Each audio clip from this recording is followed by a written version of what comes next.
Bonsoir à toutes et à tous, je suis ravi de vous retrouver comme tous les soirs sur Médien TV dans 60 minutes pour comprendre. Vous le savez, pendant 60 minutes, nous essayons de décrypter pour vous ce qui fait l'actualité nationale et internationale. N'hésitez pas à réagir sur les réseaux sociaux, sur la page Facebook de Médien TV ou sur le compte Twitter de l'émission sur le hashtag 60MPC. Les invités qui ont accepté d'être avec nous ce soir, Madame Hakima El-Haïti, vous êtes ministre déléguée chargée de l'environnement. Merci d'avoir répondu à notre invitation. Abdullah Morsid, vous êtes directeur de la météorologie nationale. Et enfin, Monsieur Abdelrahim Ksiri, vous êtes président de l'Association des études en sciences et vie de la Terre. Et j'aimerais juste vous signaler que c'est le début d'une longue série d'émissions dédiées à la COP 22, dont vous êtes dans le comité de pilotage, Madame El-Haïti, en tant qu'envoyée spéciale climat. 8 mois. Nous sommes à moins de 8 mois de la tenue de la COP 22 au Maroc. En effet, après Paris en novembre dernier, le flambeau a été remis à Marrakech pour l'organisation de la 22e édition de la conférence des parties pour le climat. Un comité de pilotage a été désigné fin janvier par Sa Majesté le roi Mohammed VI et les préparatifs vont bon train. L'occasion pour nous, ce soir, de revenir sur l'événement phare de cette année 2016.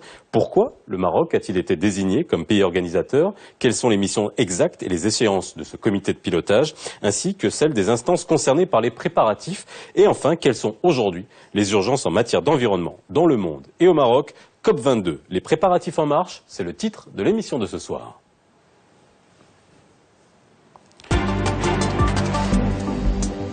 Un événement international d'envergure, la COP 22, un rendez-vous dédié à l'écologie. Il rassemblera à Marrakech entre 25 000 et 30 000 personnes du 7 au 18 novembre 2016. Parmi les participants, 8 000 délégués de la société civile, 1 500 journalistes et des députés du monde entier. C'est ce qu'a déclaré récemment la ministre marocaine chargée de l'environnement, Hakima El-Haïti. Durant cette rencontre d'action, plus de 220 événements nationaux et internationaux seront organisés dans la ville Ocre. Aujourd'hui, la priorité est donnée à la ratification de l'accord de Paris de la COP 21. L'accord sera signé officiellement le 22 avril prochain à New York par au moins 55 pays. Il représente au moins 55% des émissions mondiales. Progressivement, les parlements du monde vont ratifier l'entente d'ici octobre prochain.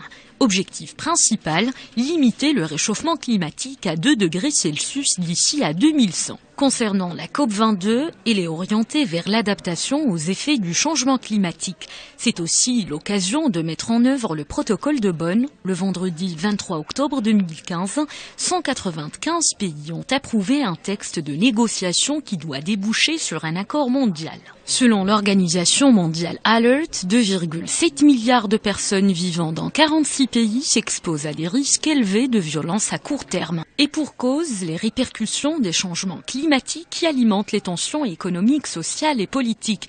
Le grand défi de la COP 22, garantir le respect des engagements de chaque État. Pour ce qui est du Maroc, il est un acteur engagé de la cause environnementale.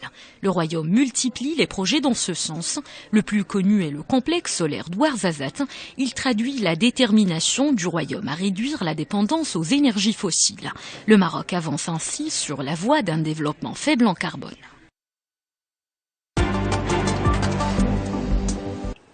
Bien, Madame la Ministre, Messieurs, je vous remercie encore une fois d'être avec nous ce soir et je le rappelle encore une fois, Médien TV sera au rendez-vous pour ce rendez-vous phare de l'année 2016 qui est la COP 22 et nous y consacrerons une série d'émissions sur toutes les problématiques qui seront soulevées lors de la COP 22.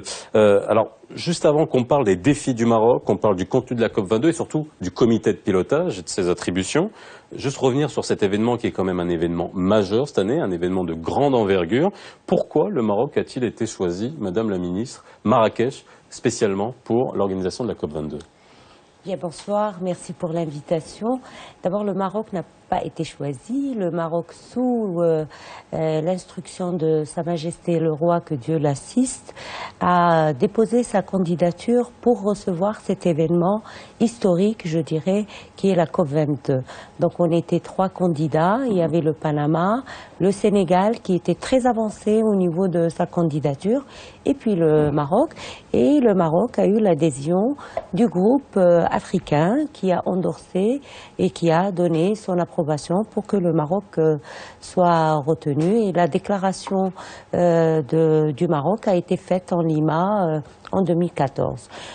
C'était une candidature. L'événement COP22, eh bien, je dirais que c'est l'événement historique du Maroc moderne. C'est l'événement qui va mettre le Maroc au cœur de la diplomatie internationale. Nous attendons entre 25 000 et 30 000 personnes. C'est un des plus grands événements que le Maroc ait organisé. Nous attendons également quelques 1500 à 2000 journalistes. Donc nous serons au cœur de la diplomatie internationale et mondiale. Plusieurs chefs d'État, de nombreuses délégations, des 197 parties de la Convention, et on avait 195 pays, plus l'Union européenne. Aujourd'hui, nous sommes heureux de recevoir la Palestine, qui est nouveau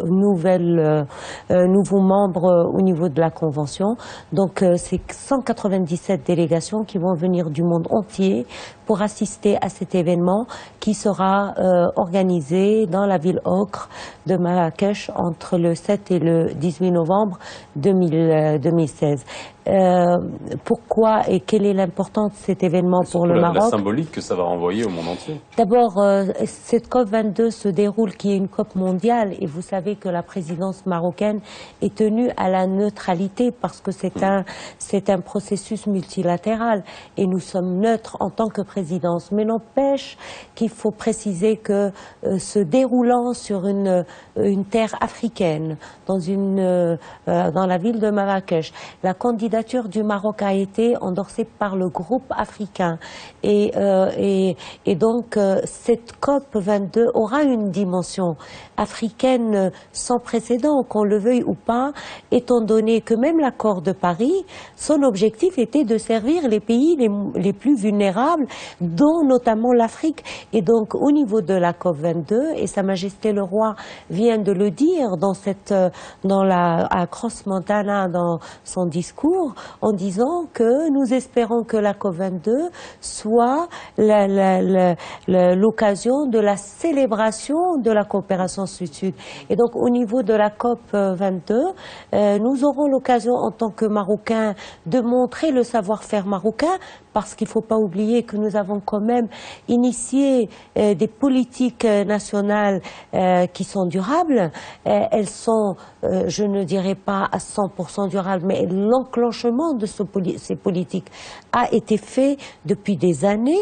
Il a été couronné par la constitutionnalisation du développement durable au Maroc, par la loi 4 sur le développement durable, par la stratégie nationale de développement durable et surtout par les grands chantiers nationaux. Alors, on y reviendra, c'est vrai. Et puis, il y a beaucoup de gens qui se posent la question, qui se disent, mais c'est vrai que les pays, l'Afrique, qui sont les moins contributeurs à la pollution et qui ont cette notion de durabilité, finalement, quel symbole ça va renvoyer au monde? Effectivement, en tout cas, merci à Midi TV pour cette invitation et puis surtout un honneur d'être avec Madame la Ministre et mon cher ami Qseri. Vraiment, je suis honoré d'être dans ce plateau. Merci d'être avec nous. Par rapport, effectivement, vous avez bien dit que l'Afrique, c'est un continent qui contribue à 4% dans les émissions internationales. Et donc, c'est un continent qui n'est pas émetteur, mais quand même, c'est un continent qui attire maintenant l'attention, parce que c'est le pays le plus vulnérable. Les 8 pays les moins avancés sont au sein de l'Afrique, et donc ça constitue une vulnérabilité extraordinaire. Maintenant, le fait de choisir Marrakech, c'est un symbole pour l'Afrique déjà. Et surtout, Madame la ministre était modeste, parce que le choix du Maroc, c'est aussi grâce à l'activité, à la démonstration, et surtout à l'efficience un peu de la représentation à l'échelle internationale.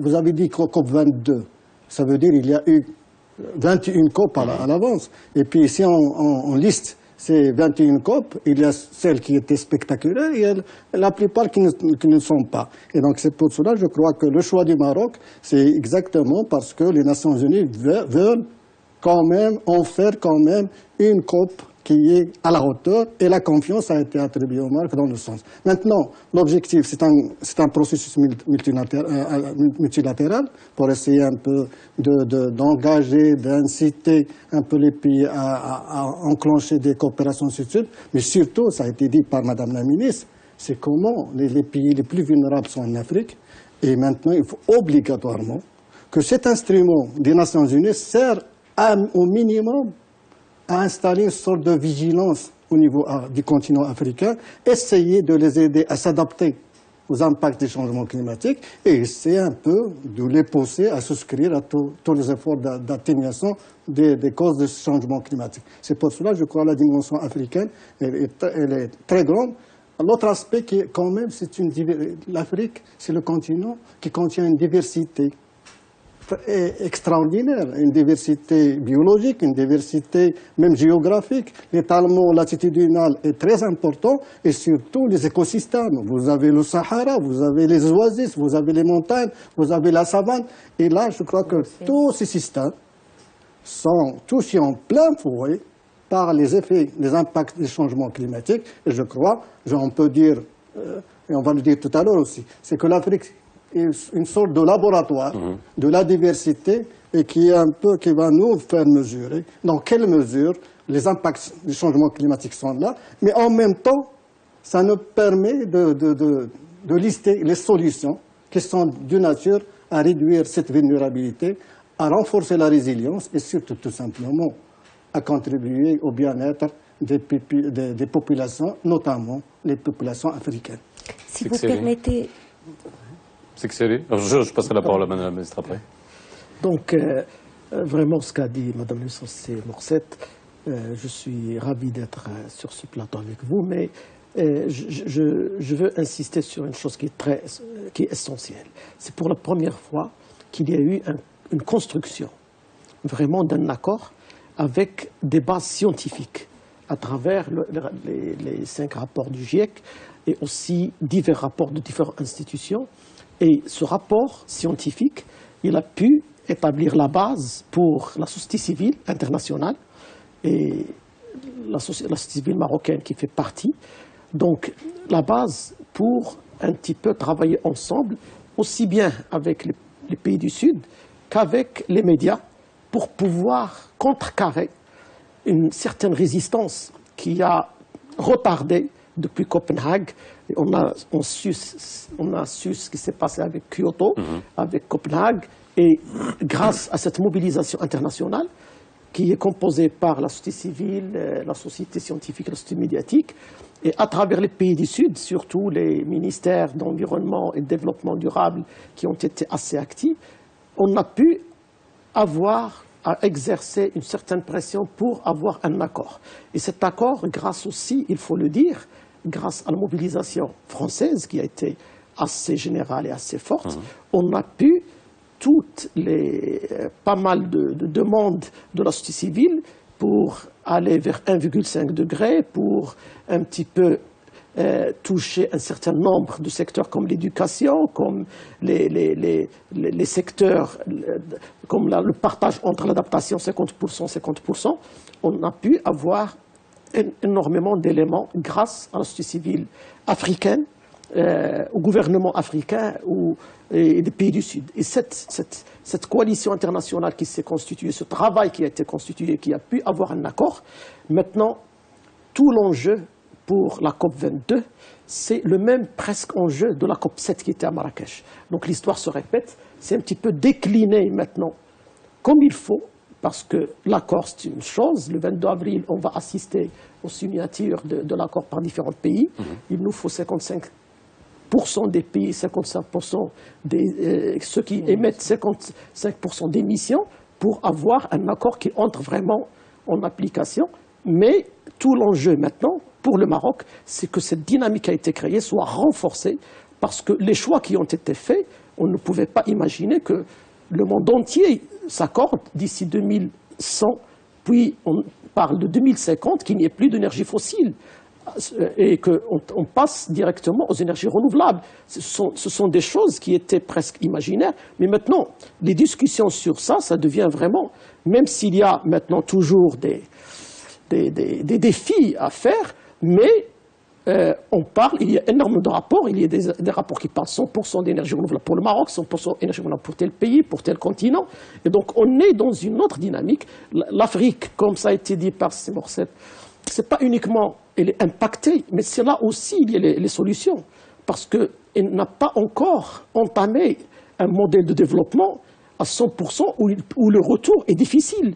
Les pays du Nord, c'est très difficile pour eux pour retourner à une situation où ils peuvent bâtir leur modèle de développement sur des mécanismes qui sont peu énergivores, qui ont peu d'atteinte aux écosystèmes naturels et à la vie générale des personnes et du monde entier.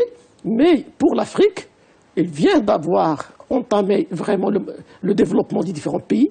Maintenant, il faut le cadrer. Il faut que la voie de l'Afrique soit la voie de la COP22. Est-ce qu'on est rentré dans une ère de COP avec de vrais engagements? Parce que toute la question des COP précédentes, c'était du point de vue des observateurs.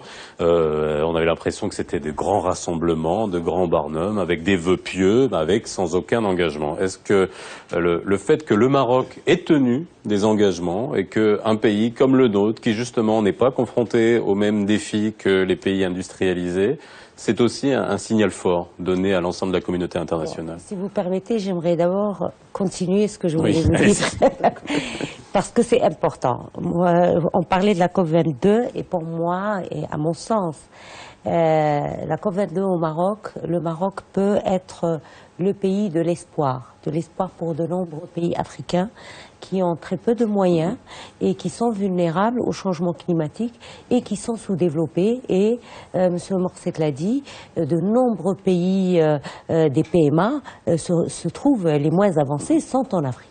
Et donc, le Maroc peut représenter un espoir pour ces pays de se développer et de créer de la valeur ajoutée, de créer de la croissance, de créer de l'emploi pour les jeunes, moyennant le modèle de développement marocain. Et c'est pour ça que je parlais des chantiers, des grands chantiers marocains qui ont permis de faire immerger ce Maroc sans pour autant qu'on soit un pays producteur de pétrole ou de gaz, etc. Et donc nous sommes par excellence un pays de la connaissance, et c'est quelque chose qu'il faut promouvoir et mettre à profit au niveau de la COP22, et c'est aussi quelque chose à partager avec nos confrères africains, et c'est pas pour rien que c'est la politique de Sa Majesté qui, lui, qui a été visionnaire et qui a orienté sa politique de coopération sud-sud. C'est l'année de l'inauguration de la centrale solaire, on voit bien que ça tombe à Exact. Et donc ça, c'est un aspect que je voulais voir. Maintenant, revenons à Paris,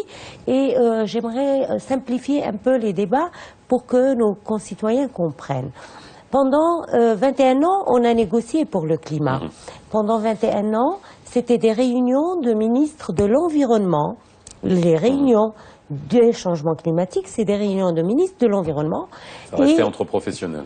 Ça restait entre professionnels et qui n'ont pas. Et dans le temps, il y avait beaucoup de climato-sceptiques qui disaient que les changements climatiques n'existaient pas et que c'est l'affaire de Dieu. Nous pensons toujours que c'est l'affaire de Dieu, mais nous pensons également que les êtres humains, moyennant leurs activités polluantes, ont dérangé le ciel et ont fait que le ciel est devenu une grande décharge sauvage.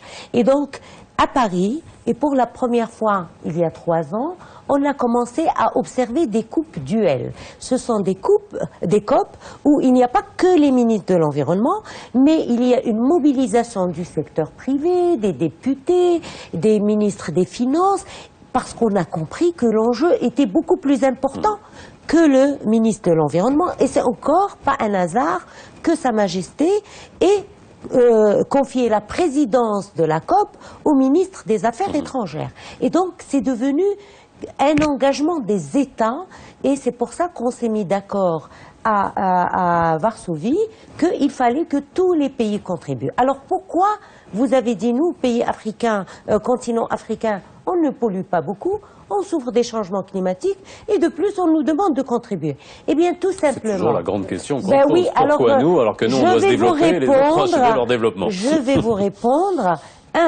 D'abord parce que la science a rendu son verdict et a montré que même si tous les pays développés qui sont responsables de la pollution et des gaz à effet de serre et qui ont la responsabilité historique de cette pollution, s'ils réduisaient à 100% leur pollution, on ne pourra pas vaincre les changements climatiques. Pourquoi? Parce qu'il y a de nombreux pays émergents, comme la Chine, comme le Brésil, comme l'Afrique du Sud, comme l'Inde. Il y a de nombreux pays qui, eux, participent aujourd'hui à plus de 60% des gaz à effet de serre.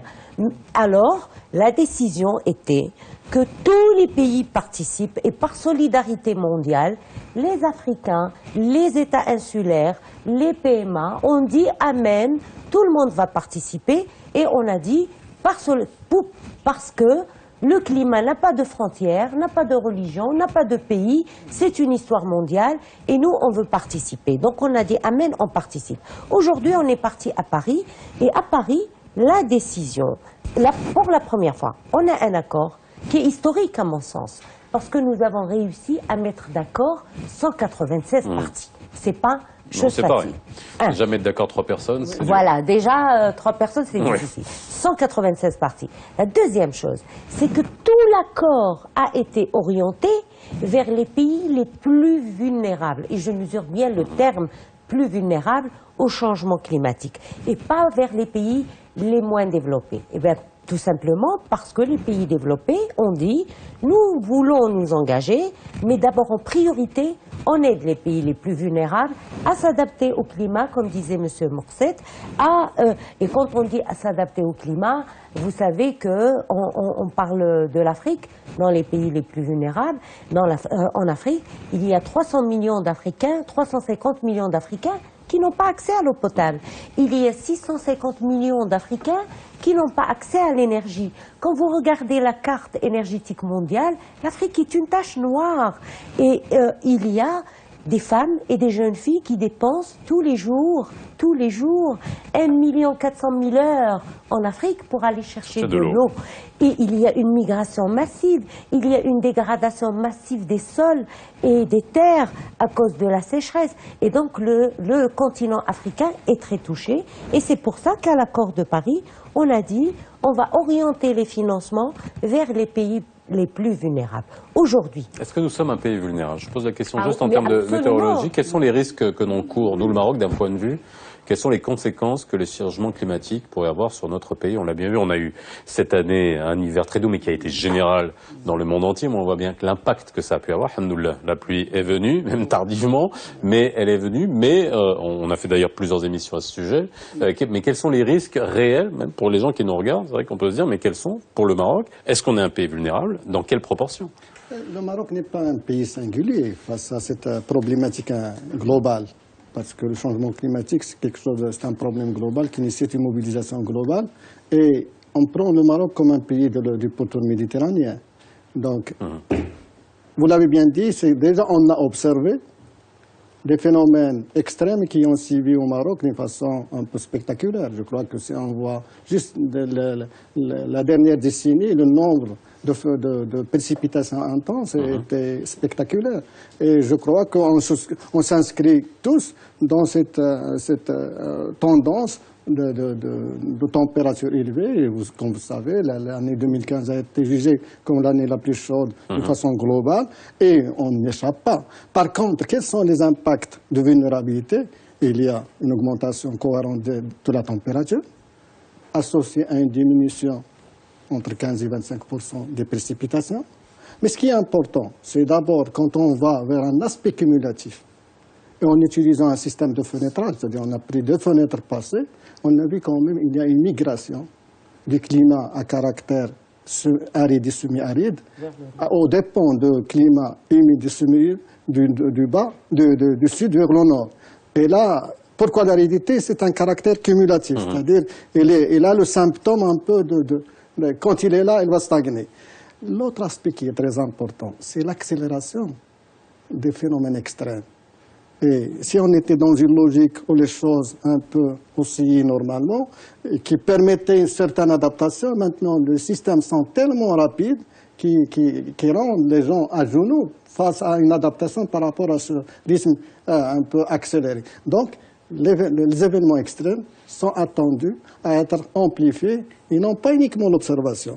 L'observation, ce qu'on vit actuellement, et même ce qui est projeté par les modèles du groupe intergouvernemental des experts en climat, et dans lesquels on a même adapté au niveau de la météo nationale pour avoir quelque chose adapté aux caractéristiques du pays. Maintenant, nous sommes vulnérables et nous ne sommes pas les seuls. Et je vais enchaîner par rapport à votre première question, pourquoi l'accord de Paris est devenu un accord sérieux. C'est pas Oui, c'est ça la grande question. C'est pas par complaisance. Il y a 3 facteurs qui ont participé à rendre ces chefs d'État très sérieux. Tout simplement, vous l'avez dit. Maintenant, la vulnérabilité est là. Tous les pays ne sont pas épargnés. Vous pouvez prendre un schéma, une photo du cyclone Katrina à la Nouvelle-Orléans aux États-Unis.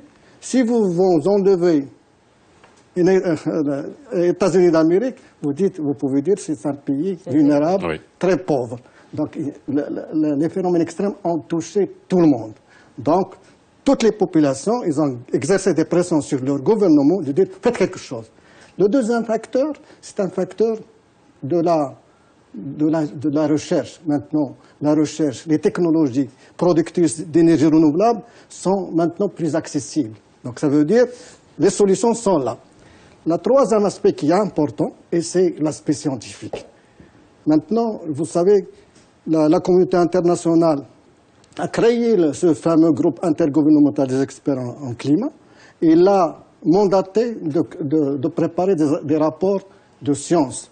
Et on était au 5e rapport. Parce qu'il y avait le premier, le deuxième, le troisième, le quatrième et le 5e. Si le premier, on ne savait pas, le deuxième, on savait peut-être, le troisième, on commençait à approcher la réalité, le quatrième a commencé à sonner d'alarme, même s'il y avait quelques climato-sceptiques, mais il a eu le prix Nobel avec Al Gore. Mais il avait en quelque sorte 10% de sceptiques. Maintenant, le 5e rapport, on a réduit totalement. On n'entend plus les voix des climato-sceptiques. Parce que c'est la science, c'est la pertinence de la science qui est installée. Et maintenant, les conclusions du 5e rapport sont claires. C'est pour la première fois on dit que le changement climatique est inéluctable. Et que pour la première fois, d'une façon claire, on dit que la cause, une grande partie de la cause du changement climatique est due à l'activité humaine.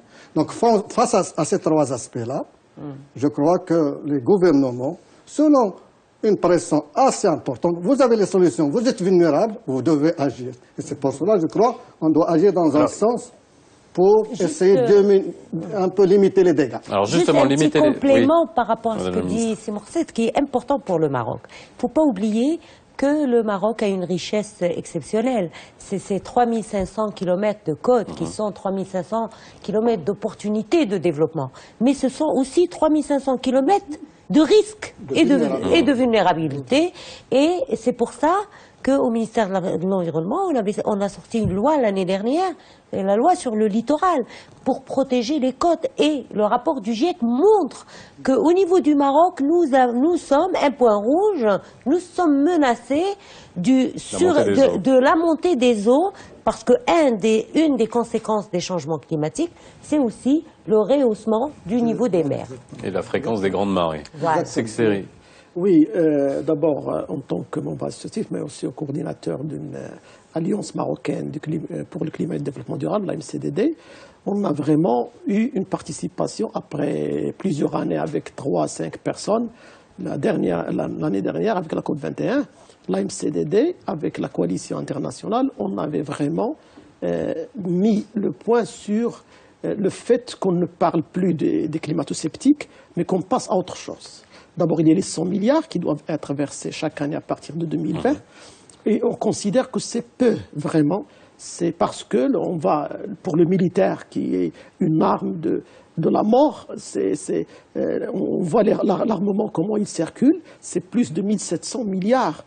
Donc 100 milliards, c'est rien du tout par rapport au pays. Et on ne veut pas qu'il y ait aussi des confusions, parce qu'on a eu l'expérience avec Kyoto, où il y a des solutions, et lorsqu'on les a vues après en application, ils sont vidés de sens. Et les pays du Sud, ils se sont trouvés avec des actions climat où le prix a chuté, et donc ils n'ont rien gagné parce que les autres, ils ont déjoué ça. On voit aussi maintenant que même pour ces financements des fonds, il y a parfois une manière de comptabiliser tous les budgets de développement avec le climat. Tous les autres budgets, parfois, qui ont tous les sens, ils deviennent des budgets climat. Alors que la société Alors civile... ça, justement, ça nous permet, parce que je parlais des climato-sceptiques, et comment je pourrais les appeler? Des résulto-sceptiques. Alors, on passait des gens qui ne... Il y en a qui 3% aujourd'hui. ouais, voilà, au mais qui, mondial. on va dire, ne contestent plus l'impact, justement, du réchauffement climatique et de l'activité de l'homme sur le climat. Et après, ils se disent, voilà, les 100 milliards, quel impact ça va avoir? On a un objectif chiffré, vous l'avez dit, en termes de température. On va revenir dessus. On fait une pause, on revient dessus juste après. D'accord. 8 mois, on l'a dit en début d'émission, il nous reste 8 mois avant la COP22 à Marrakech, 8 mois, moins quelques minutes depuis qu'on a commencé cette émission. Alors c'est vrai, tout à l'heure je vous ai posé la question on reviendra sur l'accord de Paris bien sûr, qu'est-ce que contient l'accord de Paris, mais surtout les effets, vous nous parlez de 100 milliards, alors c'est vrai qu'on a toujours du mal à se dire, allez 100 milliards, est-ce que l'argent règle tout? Mais ces 100 milliards, ils sont dans quoi? Ce sont des projets dans le développement durable, dans le solaire, ça représente quoi? Les 100 milliards, oui. au fait, les 100 milliards, c'est l'argent, ou c'est le montant, c'est un plancher de 100 milliards, au fait. Un plancher de 100 milliards qui a été promis par les pays développés en direction des pays les moins avancés et les plus vulnérables pour qu'ils s'adaptent au climat et pour qu'ils mettent en place des politiques sobres en carbone. Alors, je vous explique. L'adaptation au climat, c'est la résilience. Et je vous donne un exemple très simple. Vous voulez construire une route. Oui. Elle vous coûte 1 500 000 dirhams le kilomètre. Et quand vous la construisez avec les intempéries, avec les changements climatiques, elle casse très vite. Si vous voulez construire une route résiliente, c'est-à-dire avec un complément de matériaux qui va lui permettre de plus résister à l'augmentation de la température, ça va vous coûter plus cher. Et donc, cet argent-là, il vient pour qu'il permette au pays de compenser ce gap par rapport aux technologies conventionnelles. Ça, c'est un des projets. L'adaptation, c'est tout ce qui est micro-irrigation, barrage, efficacité énergétique qui peut être comptée soit sur l'adaptation, soit sur les projets d'atténuation. C'est le développement des pays les plus vulnérables, mais avec des technologies sobres en carbone. Sachez que les besoins pour que l'Afrique s'adapte au changement climatique ont été estimés à plus de 500 milliards de dollars par an et que le plancher de 100 milliards ne représente rien par rapport aux 500 milliards. Mais sachez également que de l'autre côté, les pays développés et en développement subventionnent les énergies fossiles qui sont la cause des changements climatiques à raison de 600 milliards de dollars C'est par une an. drôle d'équation. Donc la cohérence, c'est la cohérence au niveau mondial, il va falloir la travailler. Et c'est pour ça que je trouve important qu'on explique pourquoi l'accord de Paris, qu'est-ce qui est voulu dans l'accord de Paris. Avant qu'on arrive aux accords de Paris, je pose la question par rapport à ces 100 milliards. Vous nous dites pour aider ces pays à justement s'équiper, à avoir de nouvelles technologies. Mais le transfert de technologie va venir d'où? Est-ce que justement le Maroc... C'est dans l'accord de Paris, on va en parler. Quelle est la place du Maroc quelle est la chance ou l'opportunité du Maroc à ce niveau-là, au niveau africain, que ça soit... On connaît notre expertise en termes de gestion de l'eau, on connaît notre expertise en termes d'énergie solaire, avec l'inauguration de la plus grande centrale solaire au monde. Il y a une place à prendre à ce niveau-là? Il y a un positionnement très clair à prendre pour le Maroc? Exactement, je crois qu'il y a un positionnement clair, d'autant plus c'est un positionnement qui doit être incité par les 100 milliards de dollars. Parce que le chiffre, comme vous avez dit, c'est un chiffre qui est intéressant, mais il est quand même faible par rapport à... Mais il ne faut pas oublier, il faut que ce soit des 100 milliards qui peuvent être considérés comme des semences pour enclencher des trillions. Parce que dans le cadre des changements climatiques, ce n'est pas une question. Il y a de l'argent qui va vers l'adaptation pure et dure, mais il y a un peu de cet argent qui doit enclencher des projets dans le cadre de partenariat public-privé. Je crois l'accord de Paris a pour la première fois enclenché la dimension du privé, parce qu'en donnant cette notion de climate change comme climate change, comme opportunité pour le privé, et là, par exemple, dans le cadre juste des expertises en matière d'énergie renouvelable, en matière de technique d'irrigation, technique agricole, ça peut être des technologies qu'on peut échanger avec d'autres pays dans le cadre de coopération sud-sud. Et c'est pour cela, tout à l'heure, j'ai dit, si l'Afrique était un laboratoire continental, le Maroc, c'est aussi un laboratoire national, mais qui est capable d'offrir une vitrine par rapport à des solutions, parce que effectivement, le temps de la détection des problèmes plus ou moins était plus ou moins réglé. Par exemple, le 5e rapport du GIEC a fait ça. Mais par contre, les temps de solutions sont là. Et le Maroc, d'une façon modeste, a beaucoup de solutions à proposer à des pays, non pas uniquement africains, même des pays voisins, régionaux, et ainsi de suite. Maintenant, ce qui est important... Solution modeste, on a quand même fait des avancées incroyables On en a sur construit le la plus continent. grande, la plus grande Modeste, station oui. solaire du Tiens, monde. on peut être un peu chauvin là quand même. Hein. Parce qu'en matière de climat, en face des changements climatiques, J'imagine. faut être modeste. Mais par contre, effectivement, je crois que nous avons à démontrer notre capacité, premièrement, à installer des solutions d'adaptation aussi bien réactives maintenant que d'adaptation planifiée, ce qui va se passer dans quelques années. La deuxième chose, on n'est pas émetteur, mais on souscrit à l'effort de l'atténuation. Et vous avez évoqué la centrale un peu de Ouarzazate. C'est une démonstration colossale. Et je crois que, croyez-moi, n'importe quel privé à l'échelle internationale sera tenté aussi d'encourager le Maroc d'abord à développer le processus, mais aussi à essayer de rentrer dans une équation triangulaire pour aider d'autres pays africains ou bien régionaux. Mais là, je crois que le Maroc a cette capacité, en quelque sorte, de démontrer sa capacité qui est déjà enclenchée par des efforts diplomatiques, politiques et même économiques, pour dire je suis le bon exemple parce que je suis un réceptacle de solutions et j'ai géré. Oui, je- ça il faut pose la dire question de la qu'on a- gouvernance dans des pays où ça Voilà. peut pêcher. C'est que c'est vrai. Oui, je crois que parmi les reproches de la société civile et des pays du Sud par rapport aux pays du Nord, c'est que lorsqu'on a réservé les sommes d'argent au début pour l'atténuation uniquement, l'atténuation, c'est un petit peu les énergies renouvelables, etc., pour diminuer un petit peu les gaz à effet de serre.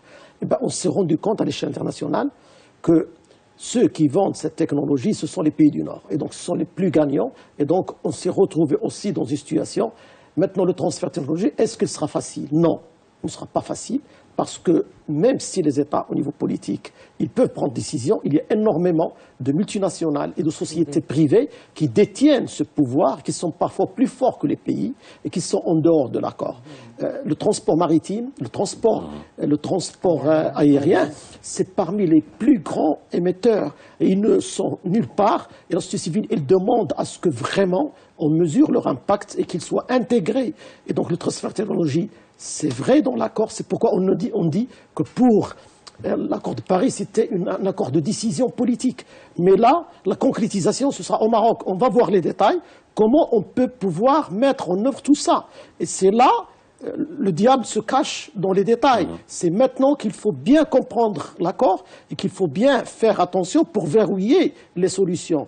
Et la COP22, ce sera la COP des solutions. Et donc, les solutions, on en a en Afrique. C'est vrai que parfois, on parle des technologies, c'est une grande solution, mais il y a le savoir culturel. Et parfois, le modèle de développement, il doit absolument changer. Si on ne change pas de modèle, comme ça a été dit par Madame la Ministre, même s'ils font l'effort qu'il faut, on est déjà maintenant, avec tous les indices, on est à 2,7. Et ce sera très difficile pour diminuer 0,1 ou 0,2 parce qu'ils ont fait des efforts et on se demande même s'ils peuvent respecter uniquement les engagements. Et tous ces engagements, ils sont de deux types. Il y en a qui sont inconditionnés, comme pour le Maroc c'est 13%, mais le reste, il est conditionné par les financements internationaux. Est-ce que les financements, et c'est la même chose pour tous les pays du Sud, est-ce que les financements internationaux peuvent être mobilisés de telle manière, on a eu des expériences, que le Nord n'est pas aussi simple, surtout qu'il est dans une crise financière et surtout qu'il a aussi envie d'avoir encore plus de développement et de maîtriser encore plus le marché. Et donc, c'est vraiment un enjeu où la mobilisation mondiale de la société civile, des citoyens, est primordiale. que ce soit la société scientifique, la société médiatique, avec les pays du Sud, avec la société civile, c'est ça l'enjeu. Ça ne va pas être facile et ça ne va pas être donné. On a assisté à certaines réunions en Afrique ou en Europe ou avec la société civile internationale où il y avait des analyses très pointues qui démontrent que vraiment, même pour contrôler les fonds et savoir quelle caisse, comment ça se passe, etc., c'est très difficile. Comment faire les calculs? La question doit aussi de la gouvernance dans le cadre environnemental dans les pays qui vont justement recevoir les fonds. L'accord de Paris. L'accord de Paris. Allez, dites-nous, vous étiez à la COP 21, vous y étiez. Alors l'accord de Paris, si on devait le résumer. Tout ce qu'on est en train de discuter maintenant, c'est l'accord de Paris. Et donc, ça a été discuté dans les négociations. Ça fait des années qu'on négocie. Maintenant, il est là, l'accord de Paris. Il a un double objectif. Le premier, c'est tout le monde s'est accordé à dire qu'on va diminuer la température à 2 degrés, à savoir 1,5 degré C, à l'horizon 2050. Ça, c'est le premier. Et dans cet esprit-là, on n'a pas plus parlé dans l'accord de décarbonation, parce qu'au début, on disait, on va aller 100% pour les renouvelables. Après, on s'est rendu compte. Pragmatisme. On est pragmatique, l'accord est pragmatique, et on a dit, on va viser la neutralité des émissions. C'est-à-dire qu'entre les pays qui émettent des gaz à effet de serre et des pays qui se développent et qui se développent d'une manière sobre en carbone, on va avoir une neutralité des émissions qui va nous permettre de ne pas dépasser le seuil de 2 degrés C ou 1,5 degré C. Donc, l'objectif premier de l'accord, c'est... C'est-à-dire, en gros, je schématise, ceux qui sont déjà développés, qui sont extrêmement émetteurs, on va leur demander juste de se tasser. Non, on va leur demander de diminuer. Ouais. Ils ont fait... Et ceux qui essaient de se développer... Et ceux qui essaient de se développer, on leur demande de changer complètement... De ne pas avoir la même courbe que les autres. De changer complètement de modèle de développement et d'aller vers des technologies sobres en carbone qui vont, par exemple, la Chine. La Chine, aujourd'hui, est en train de construire une trentaine de centrales à charbon. Alors, on est en train de demander à la Chine de s'orienter vers le renouvelable. Plus de 5 tonnes de CO2 par habitant et par an en Chine. Oui, alors que 4 000 morts par jour. Ouais. 4 000 morts par jour à cause des changements climatiques. Ça a un coût de santé. Donc, juste pour revenir à l'accord. Donc, on a dit on va diminuer la température. Ça, c'est l'objectif global et tous les pays vont contribuer pour diminuer la température. Maintenant, l'accord de Paris s'est engagé, les pays développés se sont engagés à donner un plancher de 100 milliards de dollars par an à partir de 2020. Mais nous, les pays en développement, on leur dit, on veut bien, mais donnez-nous des objectifs d'ici à 2020. Et c'est ce que disait tout à l'heure M. El-Khsiri, il ne faut pas nous donner des objectifs avec l'aide au développement. Il ne faut pas que ça soit additionnel. Il faut que ça soit de l'argent qui ait des flux financiers spécialisés et spécialement orientés climat. Et eux, qu'est-ce qu'ils nous disent? Il faut que vous prépariez vos plans d'adaptation et vos plans d'atténuation, vos contributions. Nous, on leur dit, on n'a pas les capacités. Et donc, au niveau de l'accord de Paris, on a prévu qu'il y ait un mécanisme de renforcement de capacité qui va accompagner tous ces pays-là pour qu'ils se préparent et préparent leurs contributions. Et j'ouvre une parenthèse pour vous dire que pour préparer les contributions du Maroc, on a été parmi les premiers pays qui avons déposé nos contributions. Nos contributions ont été jugées parmi les 5 premières meilleures au niveau mondial sur le plan qualité scientifique et même ambition, mais nous avons également accompagné de nombreux pays africains à déposer leurs contributions. Et c'est juste pour vous dire qu'au Maroc, nous sommes prêts. Nous avons, il y a 2 ans, créé un centre des compétences sur les changements climatiques où se réunissent toutes les compétences, M. Khsiri y est, M. Moqset, et je vous informe que M. Moqset, et on est fiers de l'avoir, est membre du groupe scientifique intergouvernemental, le fameux GIEC. Nous avons 8 Marocains qui sont membres de ce groupe et on en est très très fiers. Et donc ce centre de compétences climatiques va accompagner aussi, accompagner les pays africains à préparer leur plan d'adaptation, leur plan d'atténuation, etc. Je reviens encore transfert de technologie, la même chose. On a demandé au niveau de l'accord de Paris qu'il y ait un mécanisme de transfert de technologie et qu'on fasse la même chose que ce qu'on a fait avec les médicaments, qu'on nous donne accès au niveau de l'Afrique au générique des technologies de base qui permettent de sécuriser l'énergie au niveau de l'Afrique et qui permettent de sécuriser les besoins. Ça pose toujours la question de comment... Ça a été très difficile. Oui, Écoutez, j'imagine comment faire respecter ça, comment les industriels qui ont investi en recherche et développement alors, et qui... Là, permettez-moi de vous dire que l'Afrique n'est pas seulement un réservoir de développement. C'est vrai qu'on concentre les vulnérabilités au niveau de l'Afrique, mais n'oublions pas que l'Afrique fait partie des continents qui fait des chiffres de croissance intéressants au niveau mondial, où la population citadine va être de 80% en 2050, et donc qui représente un réservoir de business pour les sociétés qui sont visionnaires, qui est important. Et pour votre information, de nombreuses initiatives actuellement sont menées en Afrique. Il y a déjà un plan solaire, Light in Africa, qui va porter de 300 milliards de dollars. Il y a 10 milliards de dollars qui est tout de suite en cours pour éclairer l'Afrique. Et donc moi je dis que c'est un véritable réservoir de développement et c'est un véritable réservoir d'affaires au niveau africain. Le Maroc aussi a préparé ses agences accréditées. Vous savez qu'il y a un fonds vert mondial, qui a de l'argent, des flux financiers qui vont partir aux agences accréditées pour accompagner ces projets au niveau de la mise en œuvre. Et on s'est pris à l'avance. Et nous avons aussi, le Maroc a accompagné ces agences pour qu'elles soient accréditées. Il y a 7 agences en cours d'accréditation. L'ADA, l'agence de développement agricole, vient d'être accréditée et donc notre agence de développement agricole national peut accompagner les pays africains pour mettre en œuvre des projets agricoles, par exemple. Justement, quand on parle de transfert de savoir, on parlait de gouvernance tout à l'heure. Tout ce que vous êtes en train de nous décrire, on voit bien qu'il y a une stratégie, des tactiques et on voit bien que la gouvernance a été mise en place pour remplir les objectifs. Ça aussi, c'est duplicable, ça aussi, c'est exportable, au-delà de la technologie, la gouvernance du climat, finalement, parce que c'est ça. Est-ce qu'elle est exportable en Afrique? Non, effectivement, c'est exportable parce que c'est même parce que la multiplicité, le fait que les problèmes sont semblables permettent, là où on installe une solution, un mode de gouvernance, eh bien, on peut le transférer seulement. Il ne doit pas être transféré tel que.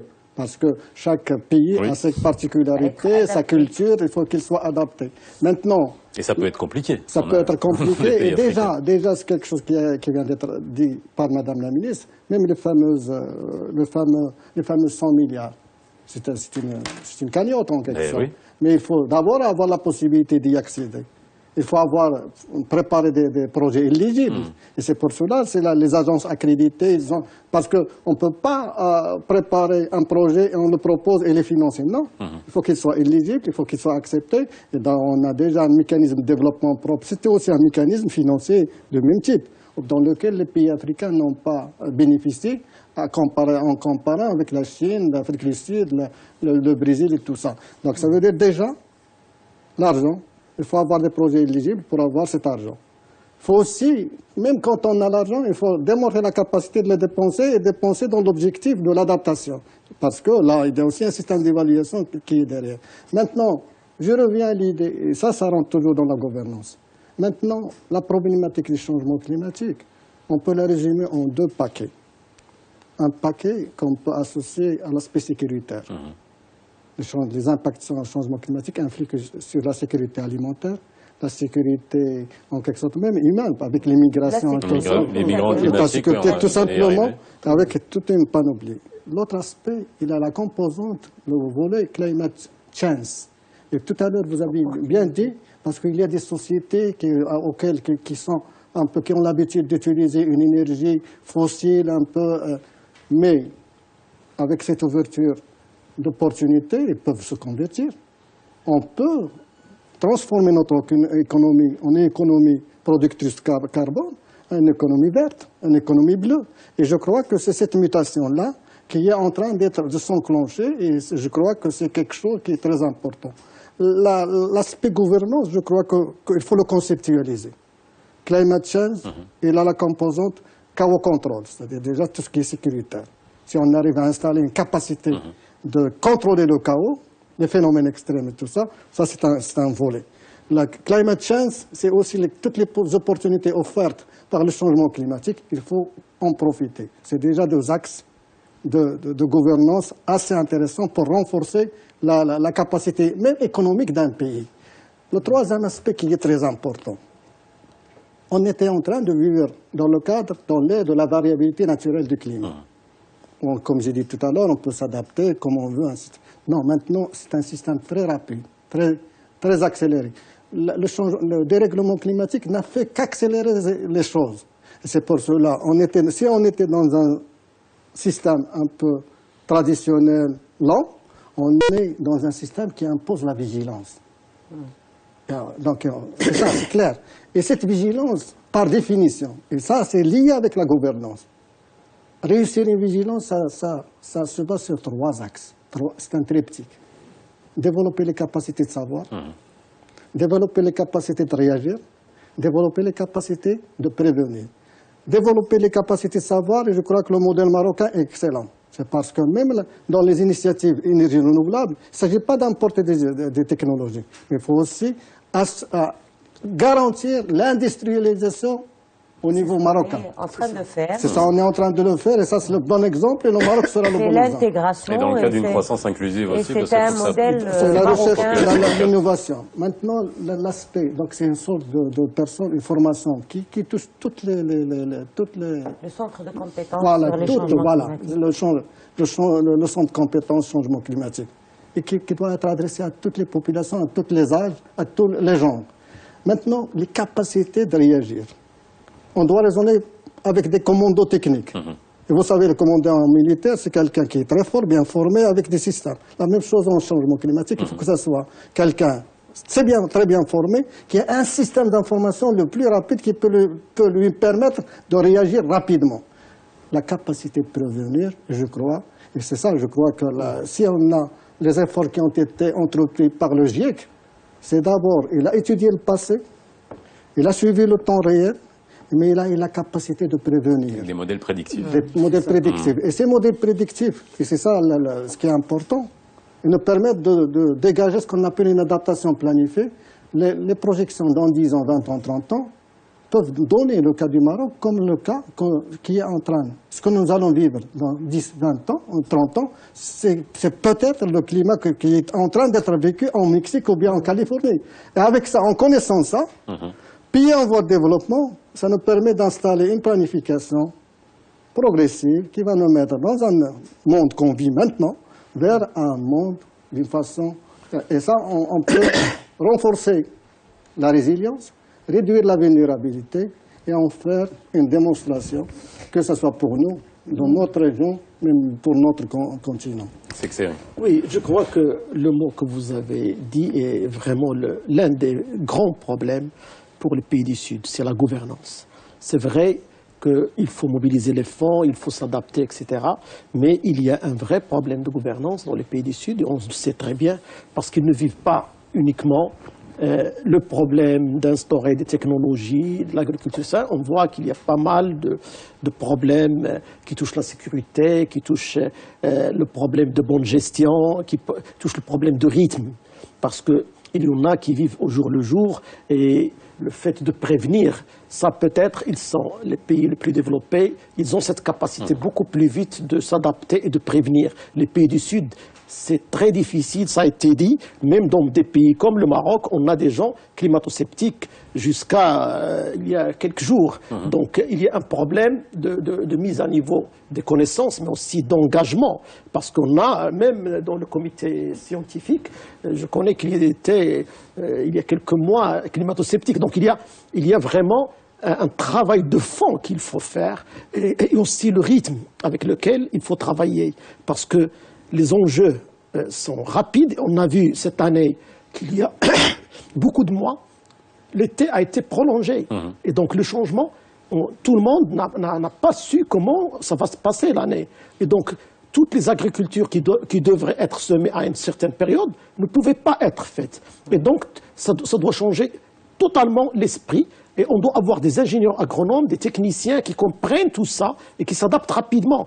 Pour l'Afrique, c'est encore beaucoup plus difficile. C'est pourquoi les choix et les solutions, c'est une chose, mais la mise en œuvre, c'est autre chose, surtout la coordination entre différents acteurs. Ça aussi, c'est l'un des points les plus faibles des pays du Sud. Et donc, ça complique la problématique du dérèglement climatique parce que le climat qu'on discute, on n'est pas en train de discuter uniquement le climat de ces morcettes et les experts, mais c'est toute l'économie. On parle du système économique, on parle du système social, on parle du système de justice, etc. Et c'est pourquoi les solutions, ils sont intégrées, c'est un processus. Il faut le comprendre. C'est pourquoi la société civile, elle doit avoir, avec la société médiatique, je le répète, avec l'ensemble des acteurs scientifiques, etc., un rôle primordial. Nous, en tant que médias, on sera mobilisés. Voilà. Bon, après la société civile, c'est vrai que de comment mobiliser la société civile sur la question, ça sera aussi ça une vraie question à poser. Il nous reste quelques minutes, Madame la Ministre. C'est vrai qu'on peut se poser la question tout à fait concrète de l'organisation de la COP 22. Un comité de pilotage a été désigné par Sa Majesté, piloté par Simoswar. Vous en faites partie en tant qu'envoyé spécial climat. On est prêt pour cette COP? Je dis, on est à 8 mois. Comment ça va se passer? Comment c'est financé? Concrètement, qui est impliqué dedans? De quelle manière aussi les pays du Nord aident? Comment ça fonctionne?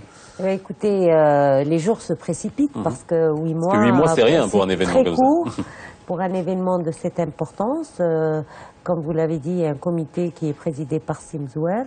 Donc il y a une présidence où il y a Simoswar et moi-même, et avec toute une équipe. Et puis il y a un commissariat qui est présidé par Silhafi. Il y a des pôles. Les pôles, chacun s'occupe. Il y a le comité scientifique qui est transversal, qui est présidé par Sénézar Barakat, et dont font partie nos invités de ce soir. Partenariat public-privé qui est présidé par Mouline, qui est aussi la société civile, qui est présidée, le pôle présidé par SMI, et qui est en relation et travaille étroitement avec la société civile et mobilise la société civile.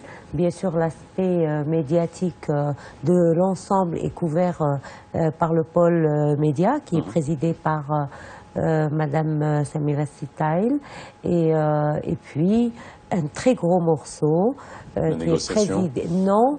Avant les négociations présidées par Monsieur l'ambassadeur Mkwar. Donc tout ça c'est un paquet. Je dirais qu'il y a un très gros paquet, c'est le paquet organisationnel qui est présidé par Monsieur le ministre de l'Intérieur. Et le comité, il est supervisé par Monsieur Louali Bikret, et qui lui veille à la construction, à tout ce qui est logistique, sécurité, et ça c'est un très très très gros boulot. Donc je dirais que bon, les équipes de Monsieur Louali sont en train de travailler pour que la société et les sociétés soient choisies. La partie, je dirais, quand, les sociétés dans les jours qui viennent. Dans les jours qui viennent. Je pense que nous avons placé l'organisation entre de très très bonnes mains. Le ministère de l'Intérieur est vraiment habilité. C'était marocaine, étrangère, c'est des groupements entre Marocains et étrangers. Vous savez, la COP, c'est pas un événement, c'est pas une foire.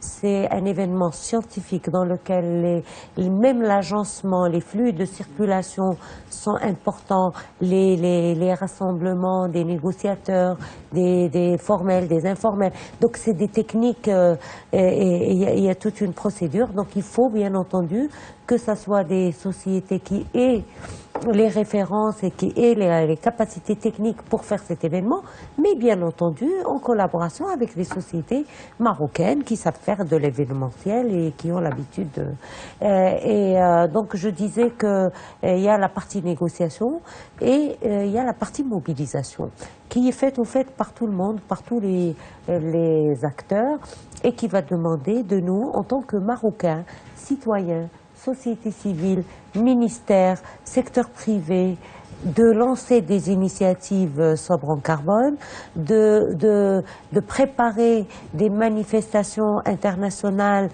pour faire rayonner le Maroc d'ici à la COP. Il y a un agenda international qui est très très très lourd. Nous avons un agenda national qui va commencer à partir de mai. Chaque mois, nous allons avoir des événements mondiaux qui vont se dérouler sur le territoire marocain. Il y a... Alors, nous y reviendrons, Madame la Ministre. Je suis obligé de vous couper parce qu'on est obligé de rendre l'antenne. Je suis désolé, mais je le rappelle encore une fois, c'est le début d'une longue série d'émissions dédiées à la COP22, cet événement majeur qui aura lieu cette année à Marrakech. Merci, Madame la Ministre. Merci, messieurs, d'avoir été avec nous ce soir pour mieux comprendre le sujet. Excellente soirée sur Médien TV. Ne ratez pas la rediffusion si vous nous avez pris en route à 22h40.